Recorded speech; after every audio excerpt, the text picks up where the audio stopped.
We didn't really know too much about the residential school. We knew our parents went there. Our grandparents didn't talk about it. We didn't hear any stories, but the effects of it were drug and alcohol abuse. And that's Rose Archie, and this is the Powerful Ladies Podcast.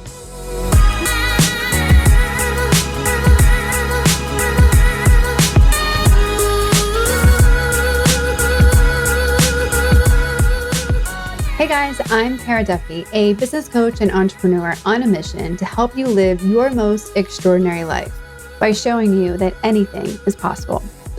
People who have mastered freedom, ease, and success, who are living their best and most ridiculous lives, and who are changing the world, are often people you've never heard of until now.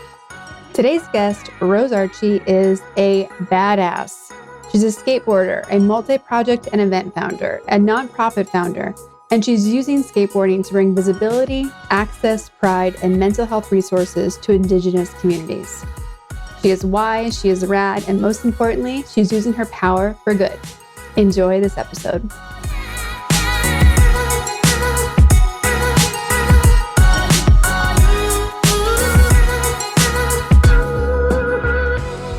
Welcome to the Powerful Ladies Podcast. Hello, thanks for having me. I am very excited to talk to you. You do very cool stuff. So let's jump right in and tell everybody your name, where you are in the world, and what you're up to. My name is Rose Archie. I'm from Canim Lake. We are located in the interior BC. Our community is called Teeskin. It means the people of broken rock. And yeah, we're on the unceded territory of the Secwepemc Nation. Very cool. And you have the beautiful, architecture behind you of the city. I think I've done so much with skateboarding in my life, working for skate companies, hosting a Powerful Ladies Skate Day. And that's where you and I have some crossover. So tell us about Nation Skate Youth. How did that start? How did you, realize that skateboarding was your thing? Nation Skate Youth started in my living room, actually. It all came about because the community wanted me to attend to talk about mental health and to bring skateboarding into the community. I didn't have anyone in mind that, I was like, oh, that would be down. So the first person I called was Joe Buffalo. And Tristan Henry, Dustin Henry, and Adam George. We all kind of just came together naturally. Being an Indigenous skateboarder, our community is very small to begin with. That was our first trip, was to Fort St. John. And after that trip, we just wanted to get together and we brainstormed ways of bringing skateboarding to communities and making a positive impact on Indigenous youth, and just being able to listen to everyone's input and, our dreams, and being able to travel for skateboarding into Indigenous communities and giving back was something that we were all kind of just on the same page, and it made sense. So it just kind of flourished from there. And I've been skateboarding since the early 90s. Growing up on the reserve in a small community, we didn't have access to skateboarding or skate parks. I found myself in the teenage years hitchhiking to skateboard with my sister, and it was like an hour and a half to 2.5 hours away. Wow. How did you find skateboarding? When I was in grade 2, my teacher's son, he was the first one to bring a skateboard into the community. And at lunchtime, I would see them all, the older guys in grade 7, skateboarding. And it wasn't until I seen my sister try it. And she's 2 years older than me. So as soon as I seen her hanging out with them and trying it, I wanted to do it. And when I started, I wanted to do it every day. And so my sister and I and our friend Bernadette, we got skateboards They were old ones. We didn't really care. Like, I didn't really care. It was just something that, like, put a smile on my face. And yeah, I use it as like my time to get away. And like, you know, it definitely took a piece of the reality that was going on. And it just made me into that mode of just skateboarding and how fun it made it, how fun it was, and like how it made me feel. You know, you mentioned that skateboarding was an escape for you. What did you need to escape in your life at that time? Because I feel so many people have found skateboarding because of the escape, because it gave them relief from whatever it was that they were going through. Yeah, so, you know, growing up in a community that's so small, first off, the community I'm from, Canim Lake, we are all connected. Every family knows everyone. We grow up going to school with the kids. We know all the elders. And yeah, we have a school. We had a school there, right? And, you know, growing up, we didn't really know too much about the residential school. We knew our parents went there. Our grandparents didn't talk about it. We didn't hear any stories, but the effects of it were drug and alcohol abuse. We had a lot of suicide, and I feel like sometimes growing up there was funerals all the time. And you're just in constant mode of grieving. And as a kid, you would see, you know, the uncles and aunties crying, and you would be listening to the Lahel songs at the funeral, and our traditions, you know, we would see them constantly. And I feel like that was what I wanted to get away from. And just being a kid and navigating through that, as tough as it is. And I didn't want to fall into that cycle as well of constantly doing drugs and alcohol to escape. So skateboarding was a way for me to get away and to meet people. And I didn't really talk about being on the reserve a lot when I was skateboarding. A lot of people thought I was Asian, and when I would say I was Indigenous, they would be like, "Oh, really?" Or, you know, they would just, "Oh, you look Asian, that's all." And they didn't have too much to say about it other than that. They probably didn't have a lot of exposure to it, right? Yeah, I do feel like we were quite new to the community, and there wasn't a lot of girls skateboarding up here in Canada at the time. So when we would go to a skate park, there would be two of us.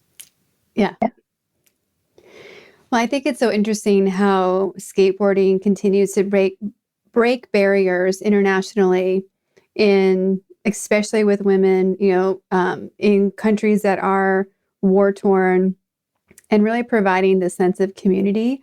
You know, it makes me really proud to see either skateboarding or snowboarding or any of the action sports in the Olympics, and seeing how women treat each other in those sports versus the others. Like, to see everyone giving high fives and cheering on, and like really being, even though you're skating for a different country, it really is this tribe of, you know, international skateboarders that are all aligned for what they love. And I think that's one of the coolest things about what skateboarding provides to people. The hardest working people I've met, the most willing to collaborate, the most open to new ideas and making things from scratch, you know, tend to come and cross through and intersect with the skateboarding community. How did it change your perspective on the world? Well, first of all, I felt accepted. You know, it was very scary to go from the school and the community to a public school. because there was definitely some racism going on. I think our skin was just built so thick, and we just got used to our parents telling us that's how they were raised, that's how they are. And then you just get used to hearing that. So, you know, I just kind of stuck to my own little crew. But I mean, it's changed my life dramatically. Like, it brought me opportunities where I was able to travel and meet other girls from all over the world through contests and yeah, so it's been a really great like couple decades of skateboarding for me. I've always kind of seen it as a safe space, and it broke my heart a couple years ago that some women and some girls didn't feel safe in the skateboard community. And everything that I was numb to racism. I was numb to guys yelling at me to do tricks. And, you know, you just get to a point where you just kind of like ignore it. So I kind of ignored it for so long. And when I found out that, you know, people were feeling unsafe, like I cried. I was like, really? Like, cause you know, at one point I knew what was going on. And another part was like, oh, you know, like it's just how the culture is.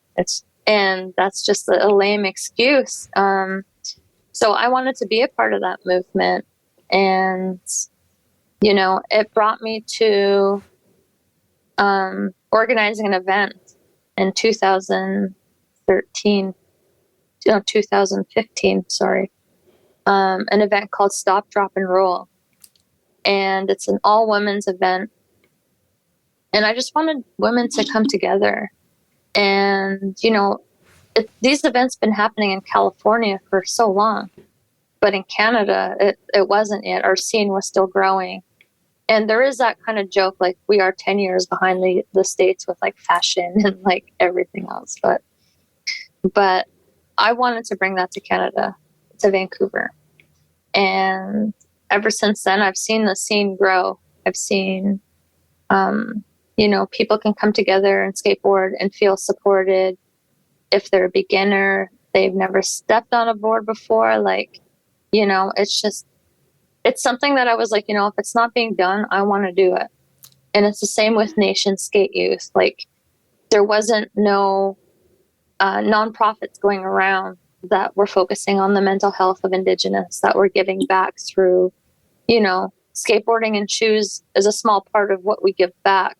But it's our time. It's the trust and the confidence that we can build with these kids and hear their stories and connect with them. And I think that, you know, our message is clear. We want Indigenous youth to be proud of who they are and where they come from. Yeah. We want Indigenous youth to not be ashamed to be Indigenous. And we want to tell them that they're the future leaders, that they matter, that they're loved. And, you know, to have that voice and to have that time and to have the opportunity is like, it was a dream. After I lost my sister Tracy, I did not want parents, brothers and sisters to feel that way. And, you know, losing someone in your family, you know, it's human. It's a thing that happens, and it's sad. You know, it takes a long time to rebuild. And I have a close connection with an elder, my Auntie Lorraine. And she told me when I started this was to be true to who you are. And I didn't really know what she meant by that. And she would always tell me these things like, treat people how you want to be treated, not how you were treated. And to not talk about things that aren't true, because then you're just wasting your time. Mm-hmm. And I've always had a close connection with my elders. Growing up, I would go skateboarding or snowboarding, and I would stop at my Granny Laura's and my Ba Tommy's and have tea, and they would have iced tea or cocoa, whatever. And they would always be like, how's skateboarding going, you know? And like, so when I see how far nations has come, even starting it through a pandemic, having restrictions, seeing the mental health of communities deteriorate because of the isolation, because of, you know, I mean, in the city, we're lucky because we can order food in, we can, you know, do certain things. We're in a community, they're in lockdown, they can't leave, you know? And yeah, so I could see a lot of mental health struggles going on. And there were statistics of like suicide and increase in drug and alcohol overdoses. So at the beginning of Nations, I found myself emailing communities being like, hey, we're Nations, this is what we do. And like, you wouldn't hear anything back. And then now the pandemic is over, our inbox is just flooding with communities being like, our kids need something. We heard about what you do through another community. We've seen your website. We've seen your videos. And that's so special because like we worked hard to know like what we want to do, our objectives, our outcomes. And when you go to a community and you see the impact instantly, that's like something that's like truly amazing. That's something that I never had growing up, was to see another Indigenous woman skateboard, to see another Indigenous skateboard pro, see Indigenous skateboard companies and clothing. So I'm just happy to be in the mix and to keep like empowering, inspiring, creating leadership, creating opportunities for those communities.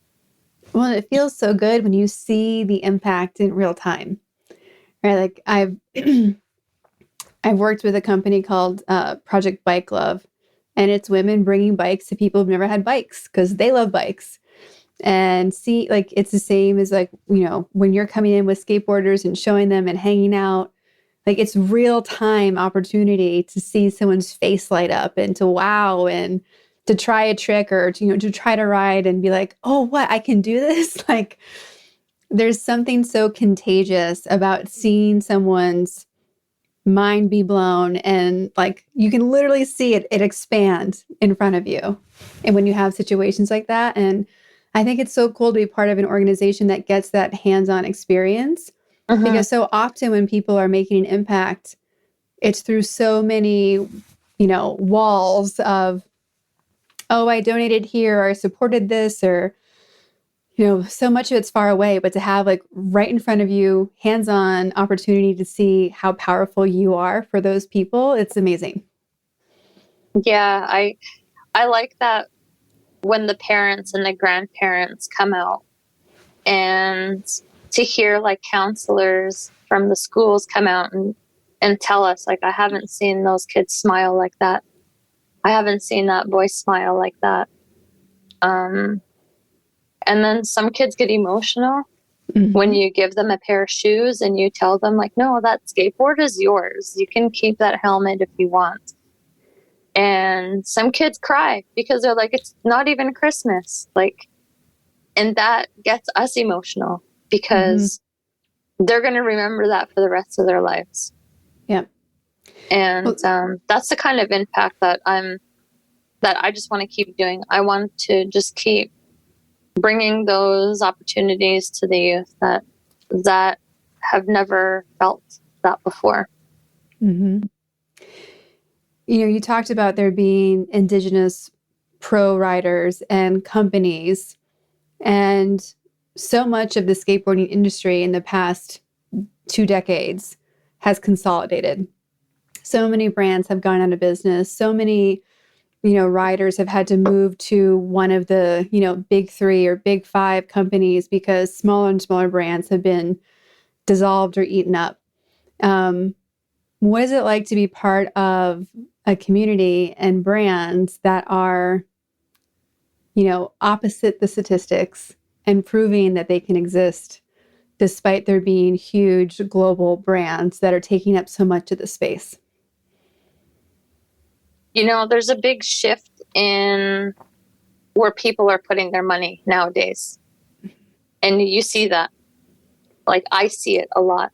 And I think that's why these brands are thriving, is because there's never really been a Section 35 clothing company where, you believe what they stand for and their values are aligned with you. And there's companies like Colonialism Skateboarding, where they're educating by the mass through social media. And when people see that that's where their focus is and the importance, for sure, you're going to want to support that, because you're going to want to see them succeed, because it's never been done. Yeah. And so, I mean, like, yeah, you don't need to have, a lot of money to be successful. You just need to have that solid support of your own people. And that's what I love about it.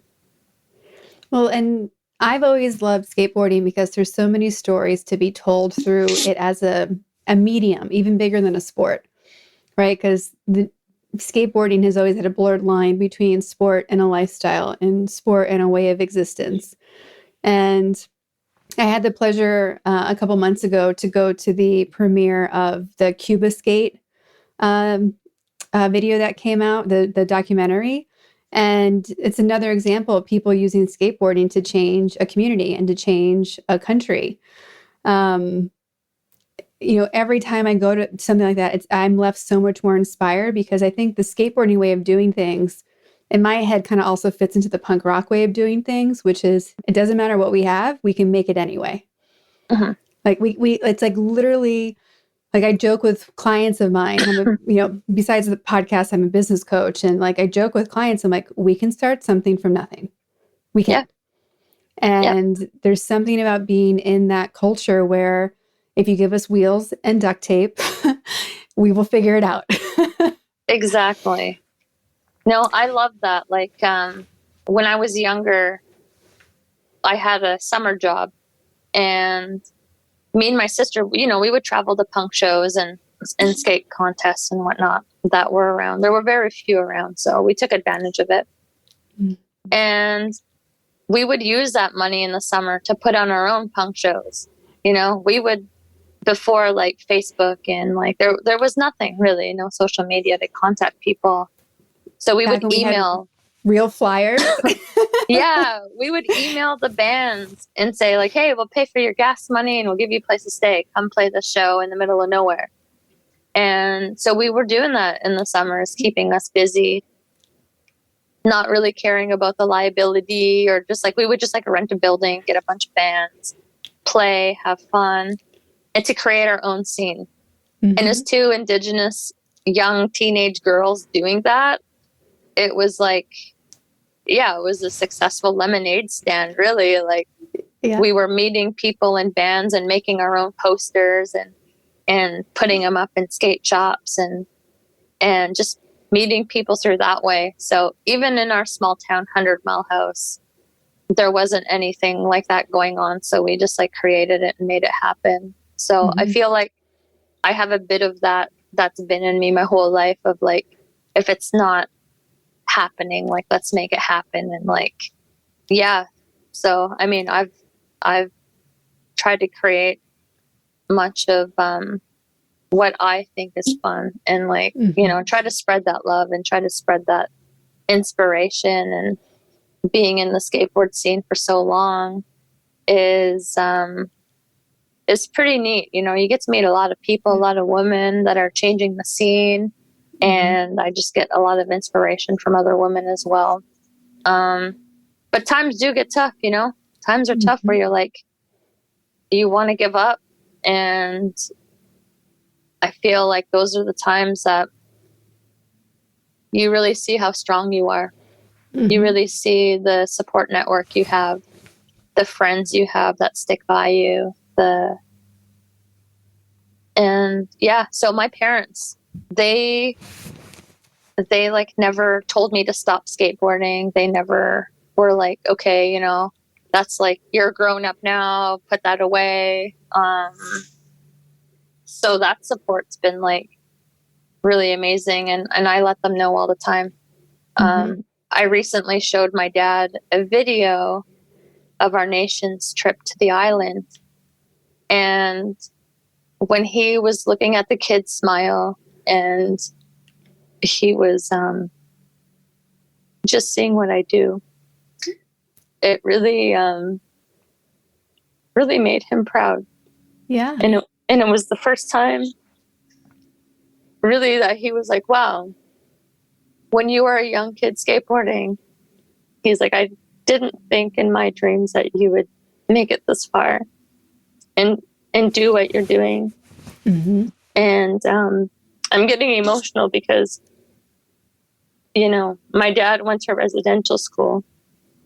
So, and he was a 60s scoop baby, and learning his story so late in my life, I now understand how much he had to sacrifice for us. And I can see that now. I always like think of the small things. And when I want to give up, I always think of what he went through, what my mom went through, what our grandparents went through for us to be here, for us to speak our language, to know our culture, to know our traditions. And I'm using my voice now to tell the kids that. And like, I get to look at them right in the eye and say, you know, you're the future leader. Like, it's so important to learn our culture, our language, and our history, because at one point we weren't allowed to do that. And our grandparents sacrificed so much, and they relearned the language. The elders taught us the language from kindergarten all the way to high school. So you see how much they sacrificed for us, and it's inspiring to me. And that's what I want to be. I want to be like that elder that's telling the young kids, like, don't give up. You know, the stuff that I'm told right now. And yeah, and I hope the outcome of Nations is 5, 10, 20 years from now, we have all these little kids teaching their younger cousins the same message. Or if someone asks them, when was the first time you started skateboarding? They can say, oh, Nations Skate Youth gave me my first board.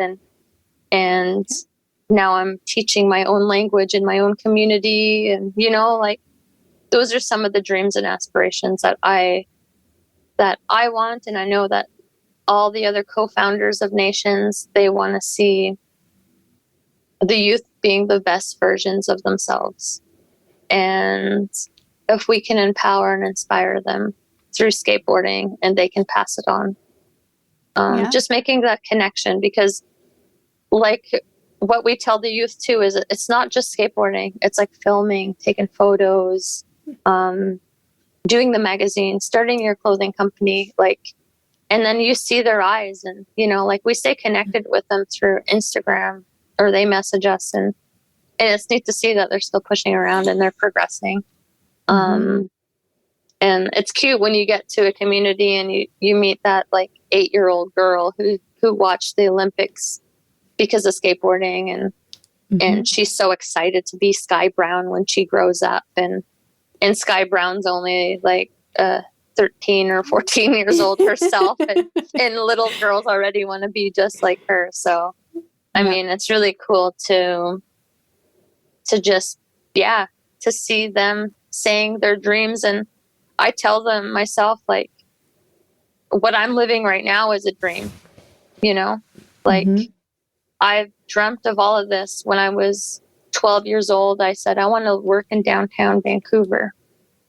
And when I was working in downtown Vancouver in the business district, I was like, oh my God, like, I remember walking this exact street saying this exact thing when I was 12 years old.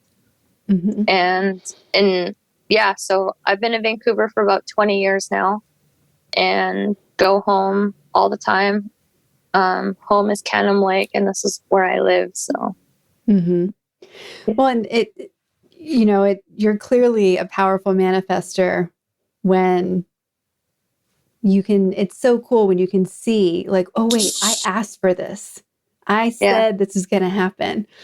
And to keep, I think one of the Jedi tricks of adulthood is like starting to see when what you asked for is showing up faster and faster.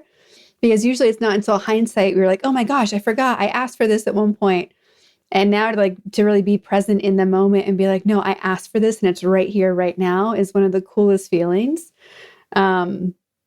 Because people will often ask me, how do I make something happen? I'm like, you write it down, you say it's going to happen, but you don't have to believe it when you say it. Yeah, exactly. So often it starts with like complete doubt. Like, it'd be really awesome if I could do X, Y, and Z, but it's probably not going to happen is usually how the thought starts. Yes. Yeah. And with Nation Skate Youth, we didn't know like how big we were going to get. We didn't know, we didn't have a dollar amount of like what we need. And, when you do it right from the heart, people see that, if we were like, oh, we want to do it for this much money and we're only going to go to your community if you have this much money. Like, sometimes we go to communities and they'll give us like medicine, they will have an elder welcoming us or playing a song for us. And, sometimes we get to try out the local food that they make traditionally. And, that's like better than money, So, Yeah. I mean, yeah, like our nonprofit can't do what we do without donations. So during the pandemic, we were able to share our whys and, why it's important that we focus on Indigenous youth. And then, so now, it's been kind of tough up here because the residential school is finding all of the children. So the Every Child Matters and the Orange T-shirt Day, reconciliation being a core value, and people actually hearing the truth makes me feel as a woman that I'm able to speak my stories of my grandparents and what they went through and what we went through. A lot of us are just learning that word intergenerational trauma, which is crazy, like a lot of people just thought that we, our communities were just a bunch of alcohol and like drug, like abuse going on. But before the settlers came into our area, alcohol wasn't even a thing. It was brought in by, whoever, but it's just, we're a couple generations in and we're still not used to it. So, I mean, now I see the story and now I see where I come from and I learn who I am and why I am the way I am. And I heard that a lot through other women and listening to their stories and the elder stories of saying they're crying and they're saying, that is why my kids are the way they are. And, they carried this on their shoulders for so long. And, so I honor all the children and I honor all the women and, all of the fathers and the grandfathers and uncles that made sure that we were safe. And, in my community, we were taught to live off the land. So they taught us where to hunt, where to fish, where to pick berries. And, I want to pass that down to kids and show them how important it is to listen to those stories, because in the next couple decades, if no one hears these stories or listens, they're going to be forgotten. Mm-hmm. And I think that's the importance that we want to tell the youth through Nations. And so it's really cool to like get that opportunity. You know, one of the questions I think is so interesting is how different guests on the show think about the words. What does powerful mean? What does ladies mean? Like, what do they mean when they're together? You know, does it change when they're like, because is power by itself different than power next to ladies? How do you feel about the word ladies? So I'd love to hear your opinion. Well, you know, I put on I talked a little bit about the stop, drop, and roll event I do. And I learned a lot about what women want to be called, or, you know, I called it like an all girl skateboard contest. And then, well, I'm not a girl, I'm a woman. And then you say, okay, it's a women's contest. And then it's like, oh, but you know, there are girls too that are coming. And then, we changed it to women with an X to be more inclusive. And then a couple months down the road, you know, you're getting, oh, women with an X, that's not really proper. So, you know, you're back to women again. And just the social change that's going on with that, and people wanting to be, you know, seen as who they are, and, you know, the gender and the gender non-conforming. And, you know, up here we have two-spirit and trans, and like, you know, you respect that. You respect how they want to be seen and what they want to be called. So yeah, with the word ladies, is that right? Yeah, ladies. Yeah. I think, like, for me personally, I think that's like a really nice way of putting woman. Like, oh, she looks like a lady, you know? It's like kind of like she's dressed up and like, I don't know. She's classy. But yeah, it's a classy name. Definitely a classy name. And what does powerful mean to you? Powerful means to not have to say sorry for existing. Powerful means you're going to get things done because everyone told you it can't be done. Powerful means that it's one of your best qualities, and it's something that can work with you or against you. That is true. Powerful is scary to some people. You know, I come across intimidating because I know what I want. I'm not scared to say what I want. I'm not scared to voice my opinion, as long as it's not hurting anyone's feelings. Mm-hmm. You know, I'm a big believer in self-esteem and confidence and uplifting those two things. Mm-hmm. But as soon as you start bringing somebody down because of your power, you're abusing that right. So if I was to look at powerful in a positive way, it would mean supporting and sticking up for those who would do the same for you. Mm-hmm. And who don't have that voice. So yeah. Which you are doing. So thank you. We also ask everyone on the podcast where they put themselves on the powerful lady scale. If 0 is average everyday human and 10 is the most powerful lady you can imagine, where would you put yourself on that scale today and on average? Wow. I feel like I've grown a lot more than I realize. Yeah. And I feel like there's a lot more I can do. So, I mean, wow, I want to say like a 7.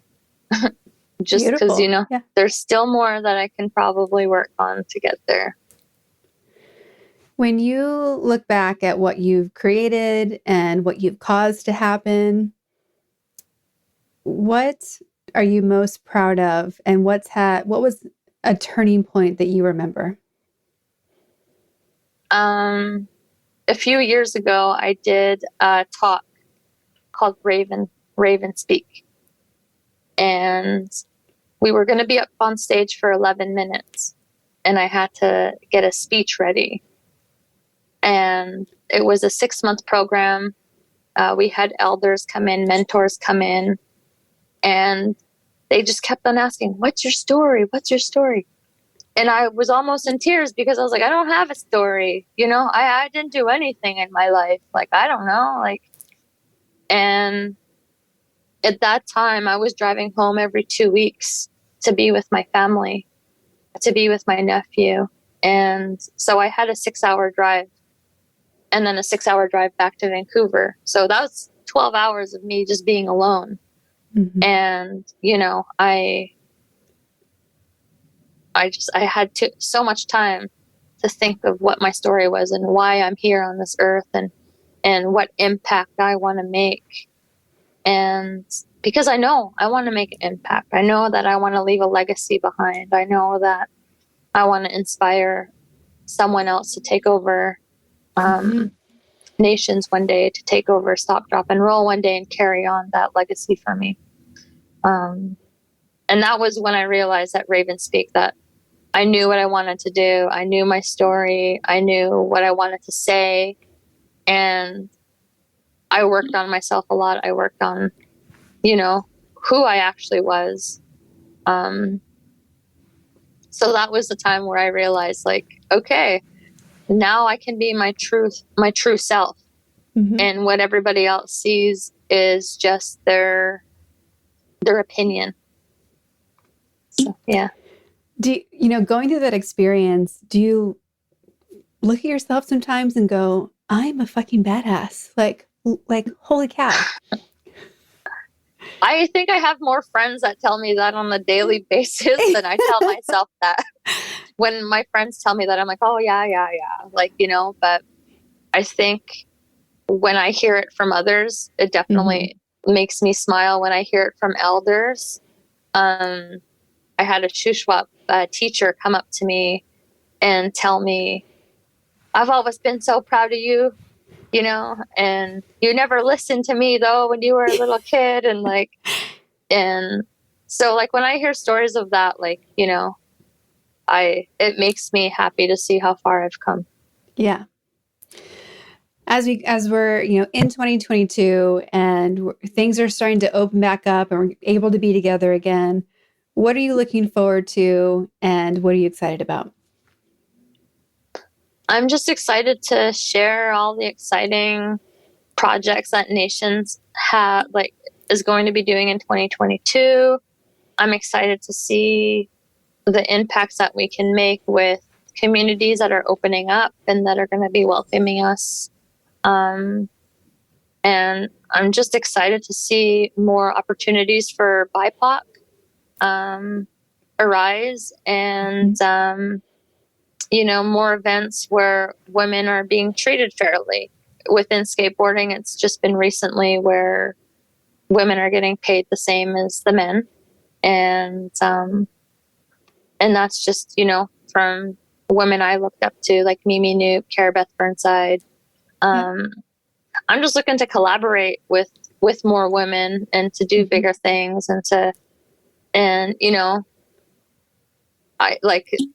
it's a huge project, Nations, and it's going to be ongoing. And I'm just looking to, all the support that we get and just let people know that we can't do this without them. I love connecting the people I know who are rad, and everyone I know in Vancouver is rad. Oh, that's so good to hear. If they don't already know each other, they should. They're all up to cool things. I love seeing people who've been in this podcast, even collaborating with people that I knew from, past lives and work and other skateboarders up there. So it's just, this community is a powerful, big community. So we're also asking everyone on the podcast this year, what do you need and how can we help you? Because I bet there's someone in this community or someone listening that has that next key for you. Yeah, I think what I need is more resources to know how to deal with mental health that maybe I don't know about. I want someone to offer workshops like, hey, we heard of this great opportunity that, nations can go to, and it's like a 2-day program, and you get to learn about like certain things. And I don't know, I just feel like opportunities like that, where we're learning, always learning, where we get opportunities to sit at the tables where our voices haven't been heard yet, where we're invited into rooms where we should be, where we're taking back opportunities and giving them to Indigenous people. I think if anyone can help us with those things, feel free to send us an email, nationskateyouth@gmail.com. Perfect. I think it's a great segue as well to list all the other ways people can connect with you and Nation Skate and everything else that you're a part of. Yes. So we do have a website. Because of the pandemic and things like that, it's just been quite slow, but we have a Facebook page and an Instagram page. Social media is just the way things are going right now.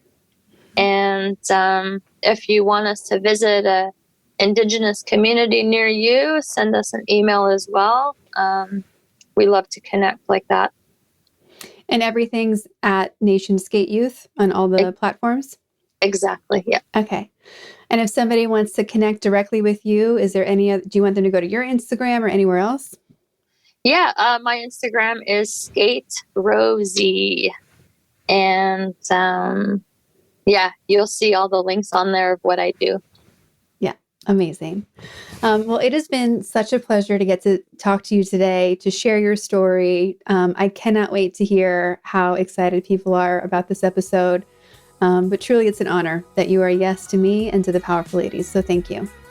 Thank you so much. I'm really honored, and what you are doing and your vision, and getting a voice out there of powerful ladies. That's really cool. So everyone who hasn't checked it out already, you should check it out.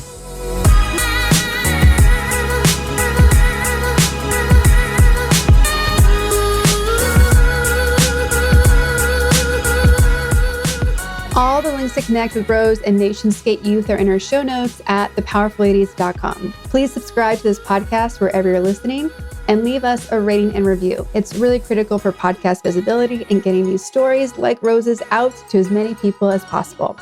Come hang out with us on Instagram at Powerful Ladies or directly with me at Kara_Duffy. And of course, if you want to work together, collaborate, or just learn more about me, you can do so by visiting karaduffy.com. I'll be back next week with a brand new episode and an amazing new guest. Until then, I hope you're taking on being powerful in your life. Go be awesome and up to something you love.